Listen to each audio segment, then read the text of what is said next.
I don't ever remember a fog like this one. This is pretty thick, all right, Roy. It's not what I'd call a great fog. I've been in some great ones. November 82, great fog. April 84, great fog. July 87. Let me guess. Great fog.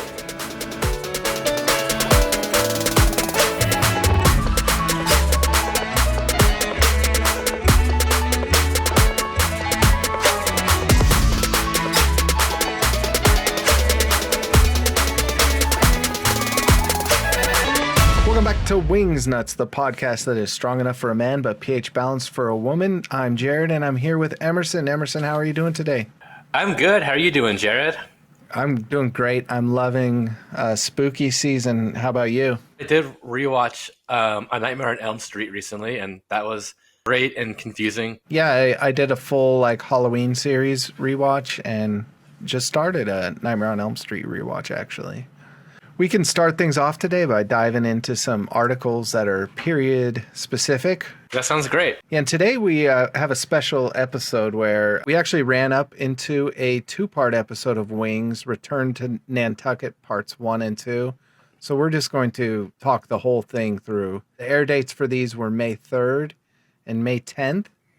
I thought it was kind of young in this series to already be getting into epic two-parters. How did you feel about that? I felt the same way. And I mean, right off the bat, I want to say I felt that these episodes kind of fell a little flat. And we'll get into the details of that. But just to take you back to 1990, May 3rd and May 10th, 1990. And I don't know about you, but I just kind of mixed all these articles up. So these headlines might come from May 3rd or May 10th. We're just going to talk some headlines that grab us so you get a sense of the era we're talking about. Starting with page 1 of one of these papers, I loved that photo of the South African president with Nelson Mandela. And I guess this was the period where negotiations to end apartheid were just kind of starting. It'd be a few years later before Nelson Mandela's elected, but that was kind of cool. Did any headlines grab you? You know what grabbed me, actually? This is May 10th. This is page 20. We have a hilarious political tune. George H.W. Bush, the current president through the start of Wings, ran on the platform of no new taxes. We all heard him say that. Well, apparently he did raise taxes, and here's an explanation of it. He's holding a poster board with a picture of a newt holding an axe, and we got the old circle and slash through it, and it says, "No newt axes." And then George H. Dubs is going, "I think you misunderstood what I said." I love spot-on impersonation. I loved that cartoon, and that's the kind of political cartoon that makes you feel oh, I could do this. I could be a political cartoonist too. Yeah, 100%. The lowest hanging fruit of jokes, and I loved it. If you could see this cartoon, they make him look super wimpy. And I don't know if you remember, but back then, the whole thing about George H.W. is everyone called him wimpy. Everyone was making fun of him for being a wimpy little guy. Do you recall that? I don't remember that, actually, but I do remember that he threw up on a world leader. Yeah, threw up on the Japanese prime minister's lap or something. It's just funny that the guy who probably was involved with the JFK assassination and definitely was involved in Iran-Contra, the CIA guy, is thought of as a wimp. I think they cast that impression out there of him just so he could be a little bit more free behind the scenes to do evil, basically. I caught on page 48 of one of these issues. The headline was, "Shop Owners Protest Tour de Trump Boston Race Route." And I guess Donald Trump was What is that? I guess Donald Trump had his own bicycle race, and it was going through Boston, and some shop owners didn't like that. They were closing off the street. Oh, I love how the deep hatred of Trump in this country probably goes back even further than we could even imagine. Yeah, it's true. And there's a quote in there from a city councilor. I don't know how that's different than a council member, but the city councilor said, "I'm sick and tired of Goliaths like Trump. thinking they can ruin the day for small businesses and families, and on Mother's Day, no less. That's awesome. I got a little article here. The headline is, what do you call it? Hors d'oeuvre, right?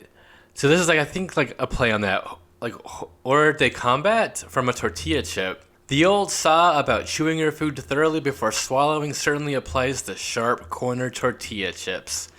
A San Diego physician in a letter in today's New England Journal of Medicine reports the case of a 63-year-old woman who suffered a severe tear to her esophagus after ingesting a corn tortilla chip.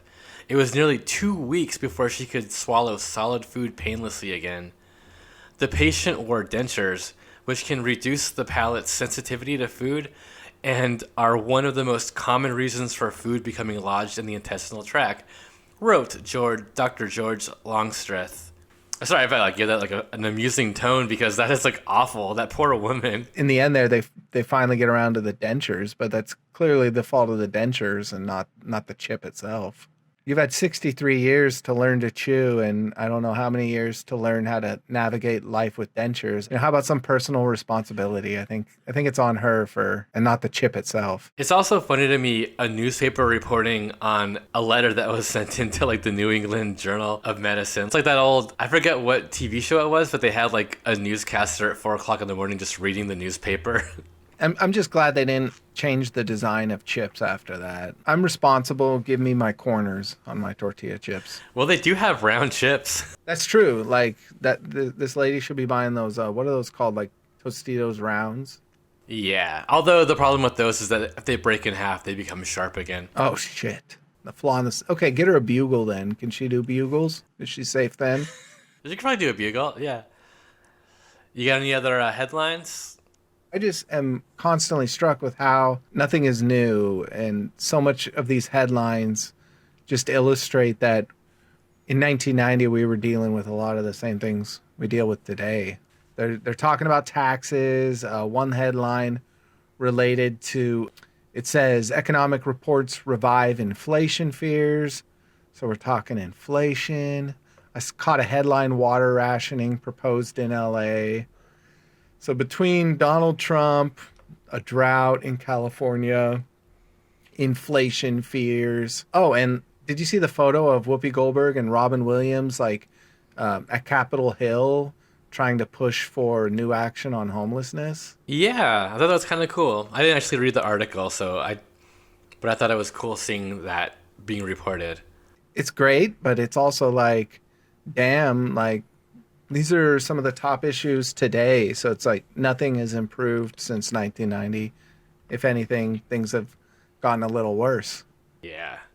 There is an article. This is from the May 10th issue. Navy seeks refund from gay cadet. And basically what the article is about is the fact that they discovered that the dude in the Navy was gay, kicked him out, and then they were demanding a refund for the scholarship where they paid for his schooling. That's fucked up. That's kind of a sign of different times. That's probably back during or is that before? Yeah, Clinton did Don't Ask, Don't Tell. So this was if they found out you were gay, you were out. Just intolerance, yeah. Even though they let the village people into the Navy. Maybe that's what they were reacting to. We gotta change our image. Sad. And I think we'll encounter a bit of maybe homophobia in the show we talk about today. I don't know. A little bit, yeah. I had one last article I kind of read, and it was just, the headline was Salvador rebels launch Mayday attack. So there was a Mayday attack, and the Salvador rebels said it was for a lack of action on investigating the assassination of 6 Jesuit priests. I think that happened about a year prior, and this is during the Civil War. And reading this article, it just struck me how, facts have to catch up with history. And when you're reading news of the time and in the day, you kind of get information that is being massaged to give you a certain impression.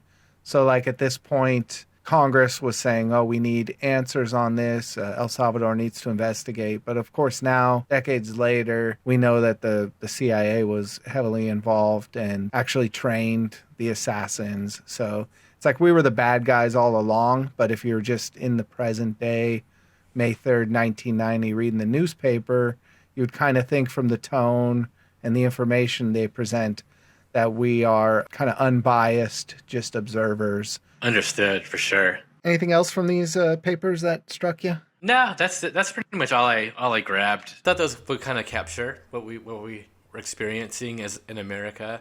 And I started a habit of checking into where Wings pops its head up on the internet. So like I joined the Wings TV show Reddit group and the Facebook group, and hey, it's good to see there's a lot of Wings heads out there. A post that I thought was cool was Tim Daly. Tim Daly has a post out there on his social, and he was celebrating his 40th year of sobriety. Humans, I'm sober 40 years today. And just remember, you can change. It's possible. If you have to, you can do it. Good for you, Tim. Holy shit, yeah. So that was pre-Wings even. So That was, I would have been 3 years old. So jumping into Return to Nantucket, this week's 2-part episode, what's your quick synopsis of this episode? We find out that Joe Hackett's ex-girlfriend, Brian Hackett's ex-wife, is moving to London, and she's gonna have a stopover in Boston for a few hours, and Brian takes that as a sign that she wants to see him. Brian rushes over there. He there's struggles, but he gets there. They make out. He convinces her to come back to Nantucket, and then of course she's like affecting the lives of Brian Hackett, Joe Hackett, and Helen, last name omitted for remembering reasons. Yeah, it's kind of just about, it's like just the way that each of their lives are affected by her. And she's kind of the center of them all. Yeah, we were introduced to her by name only in the first episode, and them constantly calling her a pig, and now we get to meet Carol, played by Kim Johnson Ulrich. That's right, yeah. And I was really disappointed in who Carol was. Like, I wanted her to be more dynamic. I wanted to like really understand why like both Hackett brothers had fallen for her, and not just that she's like some statuesque woman that dyes her hair blonde. And yeah, the extent of it is that she's basically like a tall drink of water, and we're nothing to endear her to us. Yeah. She wants a new man every minute and doesn't know what she wants. We learned that she was awful to Helen when they were growing up as well. It makes me like all the main characters less. The fact that like both Hackett brothers were in love with her, and the fact that Helen is like so easily affected by her. This is like a woman that you just have to like be like, don't even have anything to do with me. Yes. Yeah, Joe said it at one point, like, that she's strychnine to us. They should have learned in grade school to stay away from this person. 100%. By the way, the first note I have for this episode is, oh shit, there's that sound of tires breaking on the runway during the opening credits. That's the only sound you hear besides the theme song. You can also hear some birds as well. Oh, really? Okay. And you can hear at one point, a plane noise like, "Rrrr." Ah, well, that's cool. Well, I Yeah. thought that it was only the braking sound as like the tires hit the runway. It feels like, all right, we've been watching this plane, and now here we are landing at the airport. Let's start the episode. I mentioned after the pilot that I bet we don't see the hangar for a long time, but we saw the hangar in this episode, so I was totally wrong. Notice that there's a basketball hoop in there. I also noticed that there's like a small diner worker eating pizza in one of the lockers. We'll get to that. That's true. Okay, so first of all, I hate Carol. And not really Carol, but how they portray her. This vacant blonde that doesn't care if she's hurting Brian, who she was married to for 6 years. Come on, writers, give her some depth. She's as vacant as formerly fat Helen's backstory started and ended. Backstory. And the two have a braided history as thin as New Helen. And then I wrote, this is bad notes taking. I'll say that was excellent I did write notes that. taking. And I don't want to fault the actor, Kim Johnson Ulrich. Like, I looked her up. She was on As the World Turns, Passions, Supernatural, and Law and Order True Crime. I'm sure she's an excellent person. One thing I noted in her IMDb bio is she's been married since 1981. Total opposite of her character, who was very indecisive about men. So I'm just happy for the actor, Kim Johnson Ulrich, that unlike Carol, she's settled down Agree. and found happiness. I also like that she went on to be like a long-running actor on a soap opera, which completely fits with like the character that she's playing in this episode. Yes. Agreed.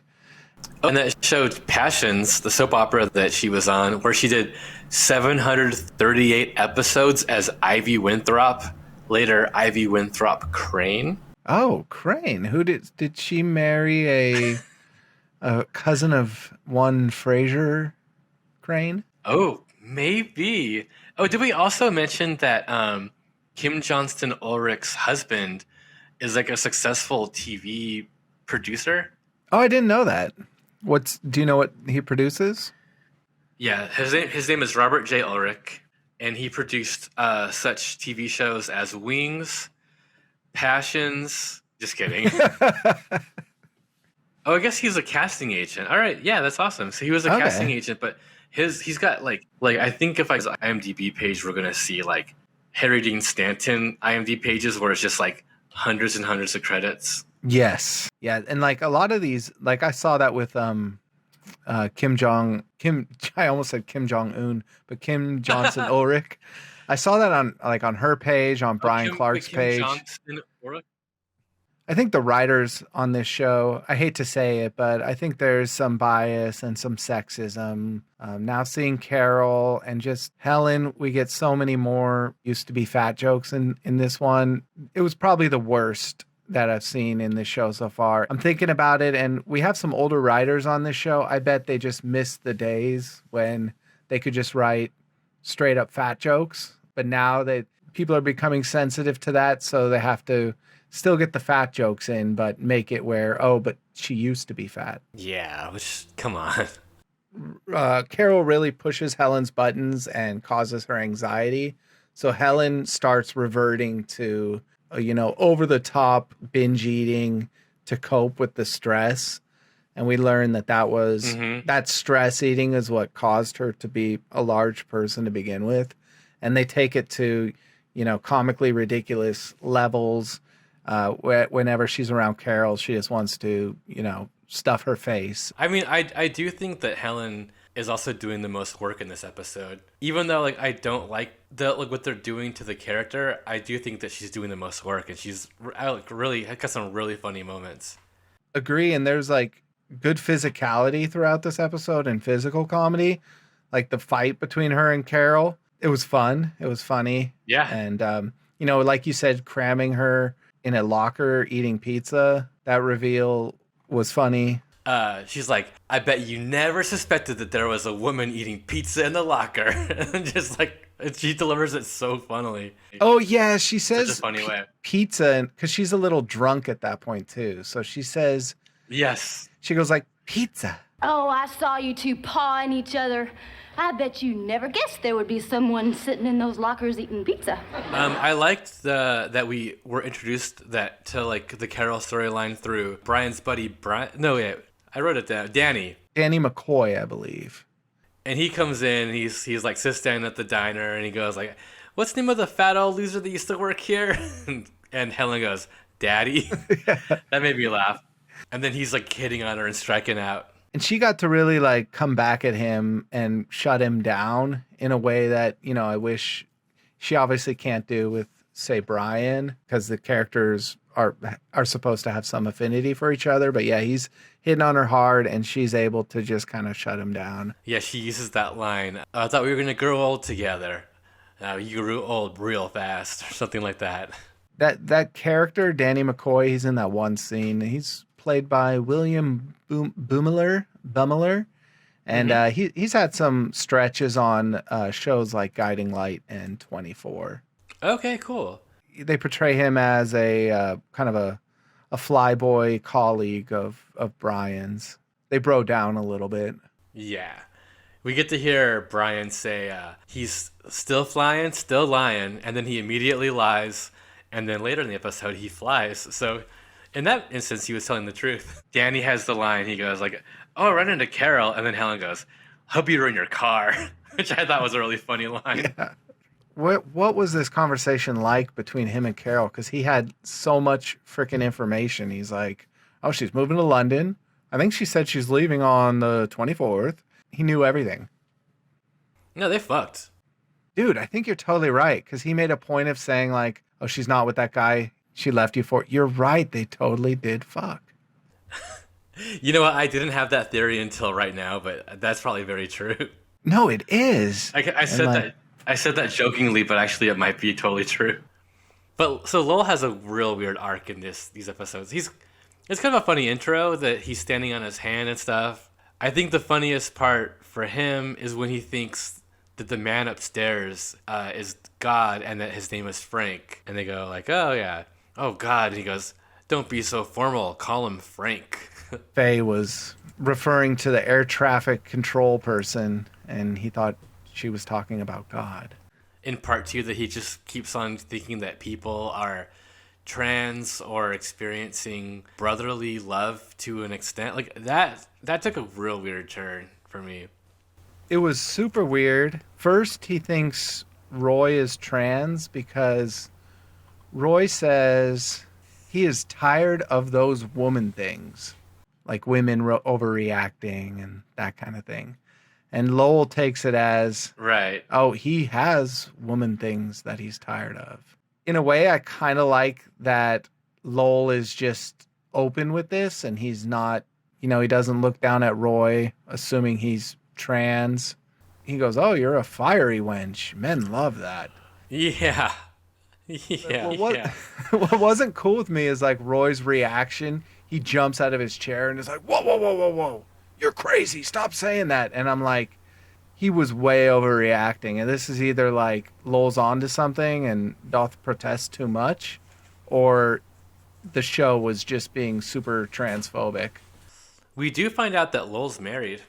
Yes. Put that on the Lowell list. That Yeah. I want to meet his wife, who's betrothed to lovely Lowell. It's Carol's twin sister. It's just the same exact woman. That's Carol. But she's like not a pig whatsoever. She's lovely and kind. You know what I thought was interesting? When Brian finds out that Carol's going to London, he like jumps onto the Sandpiper computer and like he can bring up the flight list, which I didn't realize that technology existed back then. Like an early form of internet, I guess. I don't think it did. I think like it did with like Prometheus software and like software that like the 3-letter agencies have, but I don't think Sandpiper Air would have gotten that.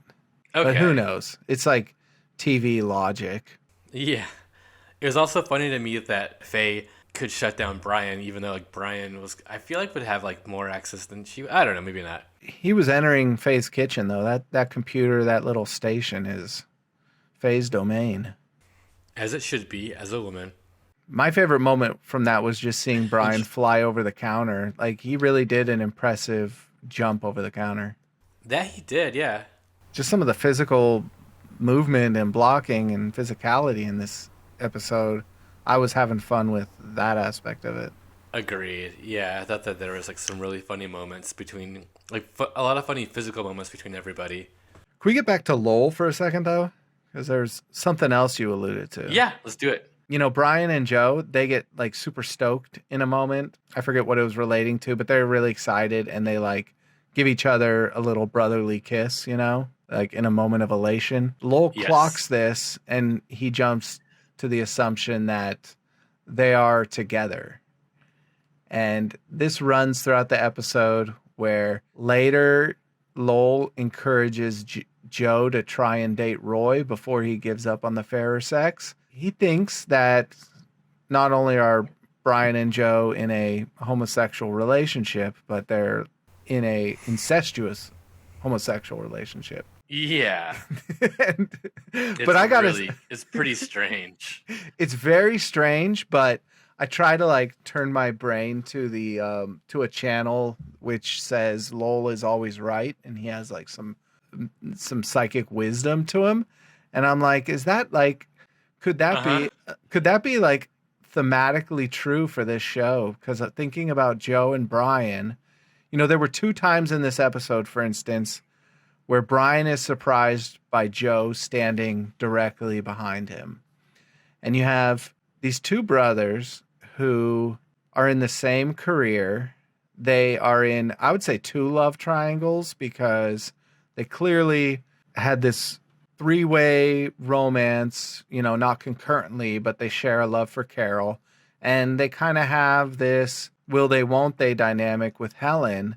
it seems to me like Brian probably always looked up to Joe, followed a similar path to him, and Joe is just so straight-laced and like composed. I could find it plausible that there is this kind of brother love between them, as creepy as that is.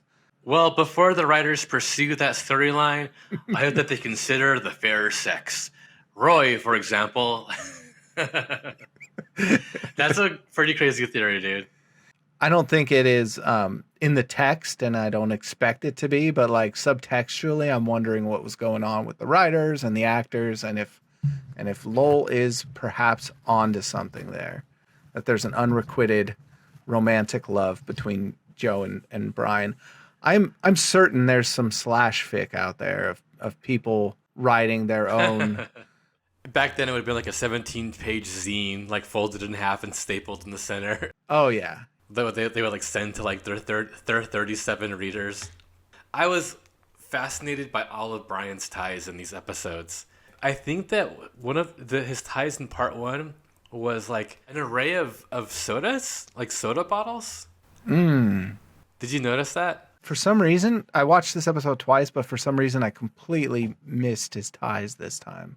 There used to be a Tumblr page devoted to all of Bill Cosby's sweaters. Like somebody went back and rewatched all the old episodes and then basically like recreated his sweaters from each episode and made a Tumblr page about it. And I want to do the same thing about Brian Hackett's ties. Because I think it looks like it's like a black tie with like really brightly colored, and I think they're like 2-liter soda bottle type things. Okay. Or they could be tropical drinks. I wrote down what his previous tie was, but I forget what it was now. I mean, I do think Brian has some swag, and he's starting to grow on me as a character. I do kind of find him more and more endearing each episode as we go. We definitely get some vulnerability this episode. Yeah, I think that's what it was. Like, he's not just being a sexist pig. He's like really open and honest about his feelings, as misguided as they are towards Carol. He's vulnerable, like you said. He's like so blindly excited that she's back, as if like she's not just gonna crush him again. Like he's like, it's gonna be perfect. We're gonna grow old together, and like that she was like probably like cheating on him for the whole 6 years that they were together. Absolutely. And I think she was fairly honest with him. She does come to show up at the Providence building, whatever that building was, to meet him. But she's kind of like, I didn't expect to be here either. I just couldn't ignore your grand gesture. But the only thing that was inconsiderate of Brian is there's not a moment where he even considers moving to London with her if things work out. He's only trying to convince her to move back to Nantucket with him.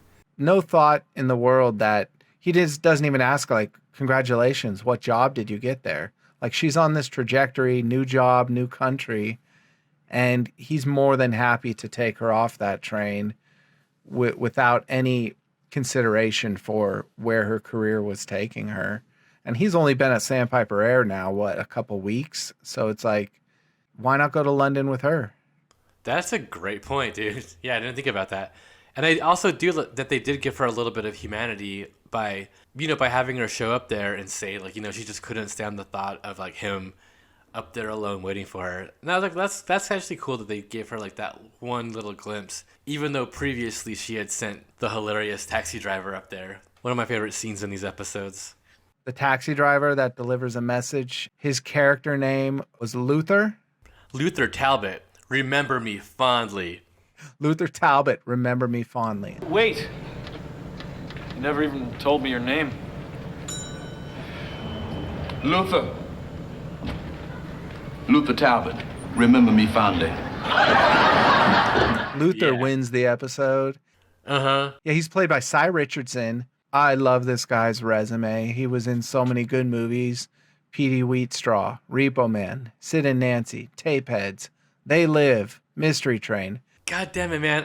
I remember him in They Live. He has just the most amazing bio. He was also in a band. What were they called? They were The Beatles. No, it's great. This great like doo-wop band, and I found them on Spotify. Part of his bio is he teaches like Bible study to adult film stars. Wait a minute. Is he teaching like adult film stars Bible study, or is it just like film stars that happen to be adults? Did you figure out which one it was? No. I think it does merit some investigation though, because it seems like he does a lot of things involved in church and then a lot of like acting coach type of stuff as well. God, I would love to take an acting class from Luther Talbot. 100%. We ought to do that and then get back to the listeners' report back. Yeah. Wow, the show's like 100 times better now. I also would just like to know how these kind of day players were treated on set and what they observed behind the scenes and stuff too. I just thought that was a really funny scene. That he was super cool. So I said that he has the funniest run in the sitcom so far. He's got great posture, great outfit, and I want that hat. And then he's got that line as like the elevator leaves. A buck. I think I know why Carol left you. That whole scene between him and Brian is like really, really funny. It's playful and fun, and it's kind of like the opposite of the transphobia panic where, you know, he's delivering this message from Carol as if he was Carol, and Brian is asking follow-up questions, but like, then what did she say? And he immediately recalls or kind of intuits what Carol would say, and they're having, through a game of telephone, like a romantic conversation. But then sometimes you don't realize that he's saying his own reaction. Yes. He's like, no, I gotta go. I got a cab waiting downstairs. As much as I love that scene, you know what almost ruined it for me? Was it the racial thing? Yes. Like a few minutes later when Carol comes and he's explaining this interaction, he goes, oh, me and Luther have a great thing together. If only we can get past the racial thing. Yes. And I was like, what the fuck? Like, was that even a thing in 1990? I mean, if you have like a, hour and a half Lifetime movie or movie that explores the interpersonal dynamics of being in a mixed relationship, that's one thing. But just as like for a show that I don't think has even had a background extra that's a black person, to have this wonderful character who I'm not even thinking, oh, it's a black guy. Like, I'm not even thinking that. Also, like, just a hat on a hat. It's funny enough that they're playing off each other in this romantic interlude, but then just to add the racial thing line and highlight the fact that Luther just happened to be black, I thought was like distasteful and not funny at all. I wonder if it's like something that we're just like seeing through the lens of, 30 years later, where at the time they were making a comment that like the idea of them having a racist thought was like so far from reality that this would just be seen as like a joke. But I don't know, like it thuds pretty hard. Yeah. How's icky poo poo? I also wrote, who is this rich man bribing Roy to fly out in the fog? He almost looks like an older Malcolm McDowell, although like the time-wise that wouldn't work out. He was one of the guest stars I didn't investigate. I kind of wish that they would have kind of like bent the plot line so that Brian flew the rich guy out. Because like, I don't know, I feel like that might have been like a little bit tricky, but like I feel like it would have maybe played into like Brian, looking for the quick buck and then justify like that flight a little bit. But I don't know, maybe not. That's kind of crazy. Because Brian basically stole the Sandpiper Air and risked the plane and his life to fly out in thick fog. I'm not familiar with FAA rules and laws, but I'm sure he was breaking some laws, stealing the plane to fly to Boston. Yes. Oh, I found my notes about the top of the Prudential building, by the way. Mm-hmm. So my first note, is there a carpet on the top of the Prudential building? Yes. The set was awful. I said that security guard reveal was really funny. Oh, I don't work here. Yeah. The guy, he's like, I even had to use my gun once. He's like, oh, how long have you worked here? Oh, I don't work here. Yeah. Great joke. And he's in full security guard garb. And that was actor Brian Clark, who unfortunately passed away last month. Oh, no kidding. Oh, shit. I did like when they were up on the carpeted roof. A funny visual moment for me was when Carol and Brian kind of kiss a little bit and they're having a tender, intimate moment between them. And you just see Helen and Joe in the background. using those telescopes you find on the top of buildings to kind of spy on them. I thought that was Yeah, playful and fun. I agree. I thought that was really funny. Roy, I thought had a lot to do in this episode too. In part one, when we find out that he dates video cassettes. Or Video part cassettes, two? yeah. And there's like a joke Brian makes. This from a guy who rents his dates from the local video store. Yeah. I thought it was kind of funny. It was, but then it led to a callback moment later on where Faye is kind of talking romantic and it kind of gets Roy horned up and he goes, "That reminds me, I have to stop by the video store on the way home." I'm starting to think Roy is like a masochist and he sets himself up for abuse. Like maybe that's something about him that he desires. He's like a pain pig and he wants like to be regarded cruelly a little bit. Cause like, why would you have a callback to Brian's cap on you and just outright say like, "Oh yeah, I'm going to go home and rent porno videos and jerk off"? Winging his way through the fog, hastening to the bosom of the woman of his dreams. Oh, it reminds me, I gotta stop by the video store on the way home. Well, I think he's supposed to kind of say it under his breath, like it's an aside, like no one's supposed to hear it. That's But, true. Yeah. I heard it. Or though. maybe he is like the father Karamazov, where he's just like enjoys wallowing in his misery and like likes to share that misery with other people. I don't know. I thought that Helen and Carol were a funny dynamic, but also kind of annoying. You know what I mean? I like Helen, and I don't want to see her like be affected that harshly by like this terrible woman. I think despite it all, just how good of an actor she is and how like the endearing qualities she like brings to the role, that I could enjoy her character in this episode to some extent. We mentioned some of her moments. There was one moment on the plane where she just is behind Joe and like mugs and makes this wild face. And yeah, she was great despite everything, but I hope they retire the fat jokes at some point. It got to a ridiculous point. I think the height of its ridiculousness is when she's talking about when she was a kid, how there was like a fudge store that she was the best customer at, and she like ate her weight in taffy. And I'm like, Yeah. you can't get more stock than that. Like, oh, fat kids like fudge. I don't know anyone who genuinely eats fudge in this day and age, or even has in the last 30, 40 years. Like, it's just, oh, are you a fudge boy? Emerson's raising his hand over here. Are you? Where Dude, do you I even fucking love fudge. Yeah. Where do you even find fudge? Like, in what context are you eating usually fudge? buy it. You can buy fudge at most like amusement parks. They'll usually sell it, but also you can make fudge with condensed milk, semi-sweet chocolate chips, and something else, and you just boil it, mix it, and then let it cool, and that's fudge. Like, fudge is really easy to make, and I think it's fucking delicious. When is the last time you ate fudge you made? My mom made fudge, I think this year, and I ate it. I think when we were in Yosemite. Okay. But yeah, I'm like a huge fudge fan. I'm not yet convinced. Like, I think it is just like a hacky joke. Oh, fat kids like fudge. I wait and would love to be kind of corrected on that notion. I won't argue that it's not a hacky joke, but I just think fudge, because fudge is truly like the most decadent, rich, like form of like dessert you can have. Well, maybe cheesecake is more so, but like fudge is ridiculous. My favorite ice cream for a while was chocolate fudge brownie by Ben and Jerry's, because the textures, like you get the texture of the brownie, the texture of the fudge, and it's great. Okay. Yeah, I think brownie is probably the only way I've ever ingested fudge is like delivered through a brownie. I don't even think I've seen, let alone eaten, just straight fudge.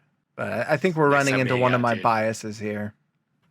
I like the end. I like that Helen gets to like put the pie in Carol's face. I don't really like that Carol has like the even extra, or maybe we're just seeing the real her when she like remembers Helen finally, and then like immediately just like starts accusing her of being jealous and all this stuff.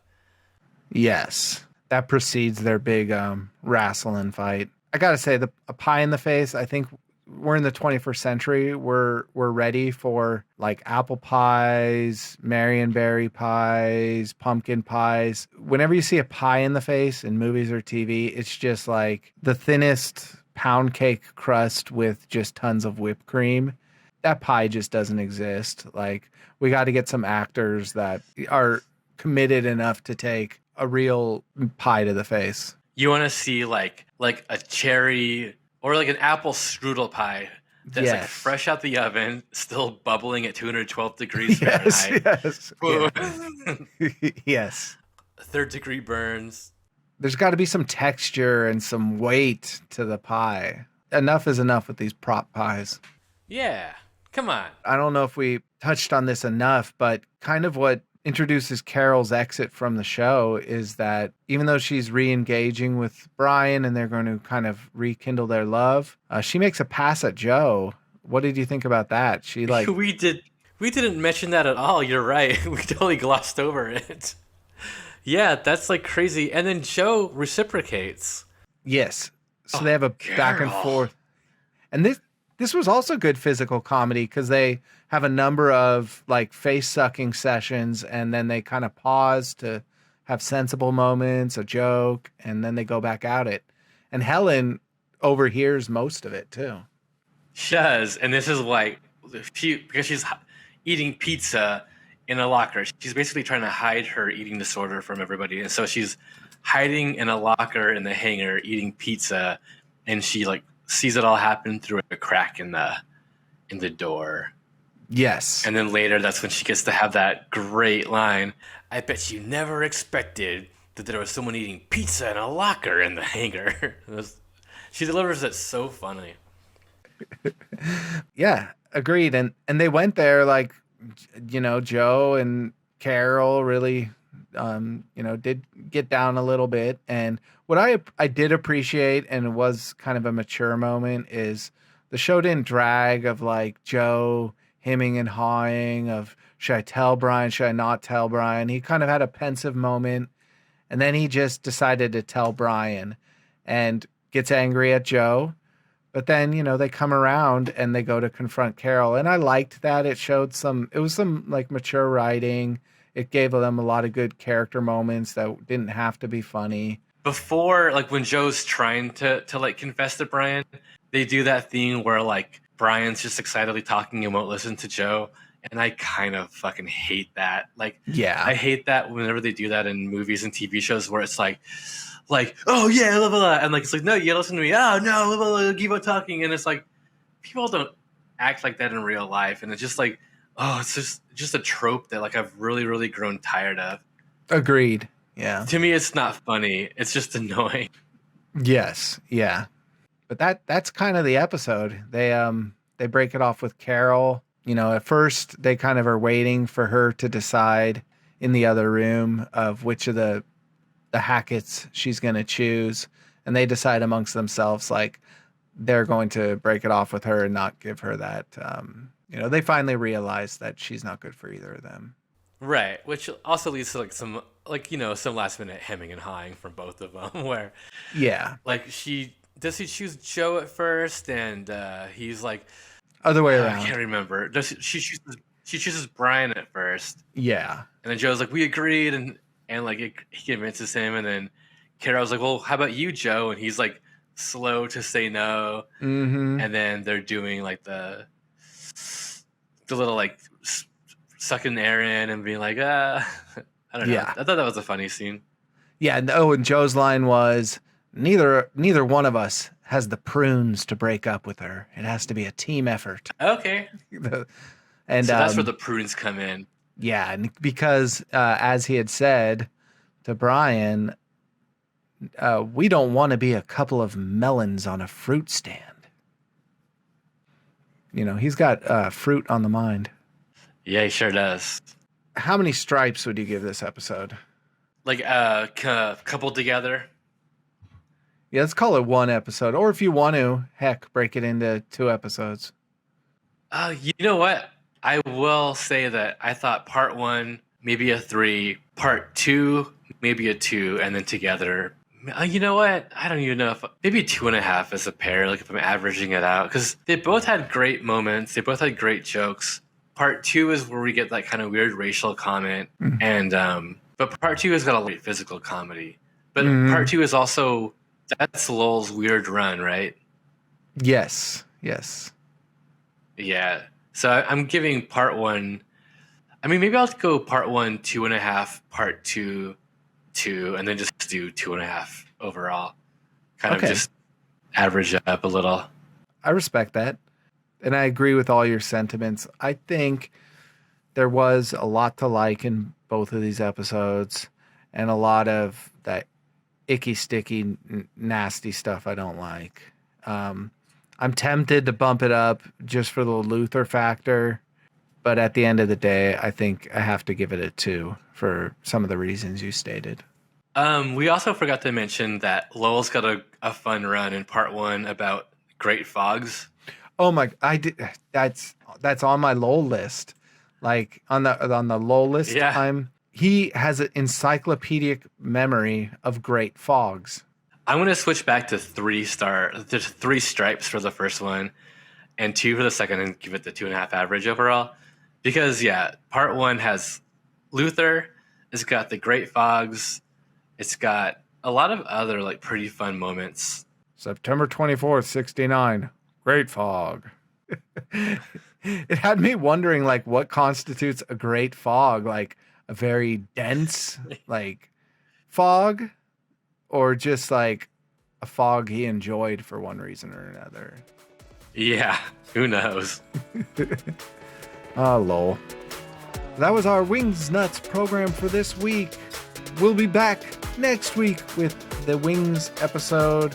Something about the girl from Nantucket, something like that. Emerson, thank you so much. Yeah, thanks, man. That was fun. All right. Toodaloo. Toodaloo.